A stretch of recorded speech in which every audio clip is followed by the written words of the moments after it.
Claudia, une jeune femme originaire du Brésil, avait quitté son pays natal pour poursuivre ses études dans le Colorado, aux États-Unis. Elle participait à un programme d'échange qui promettait de nouvelles aventures et des amitiés internationales. La jeune femme de 23 ans était pleine d'espoir et d'excitation dans cette nouvelle aventure. Mais malheureusement en février 2024, Claudia se rendit dans un supermarché à la recherche d'un repas rapide et réconfortant.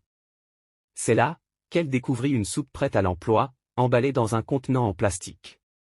Elle l'acheta sans se douter que ce choix allait changer sa vie à jamais. Après l'achat, la jeune femme pleine de vie dégusta la soupe, savourant chaque cuillerée. Mais elle décida de conserver le reste. Mais maladroitement, elle la laissa traîner sur le rebord de sa fenêtre à la merci des bactéries.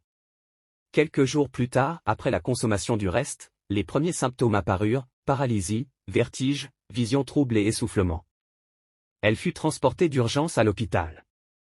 Les médecins se penchèrent sur son cas et le verdict tomba comme un coup près: Claudia souffrait du botulisme, une maladie rare causée par des bactéries. Ces dernières s'étaient développées dans la soupe et avaient attaqué ses nerfs, paralysant tout son corps. Elle était désormais captive de son propre corps.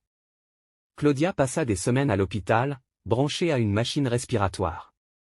Chaque jour d'hospitalisation coûtait cher à sa famille, mais ils ne pouvaient abandonner leur fille. Ils se relayèrent à son chevet, priant pour un miracle. Finalement, la décision fut prise: Claudia serait rapatriée au Brésil. Les soins y étaient moins onéreux, mais l'attachement à son pays d'adoption était fort. Elle quittera le Colorado, emportant avec elle les souvenirs de ses amis, de ses rêves brisés et de cette soupe maudite.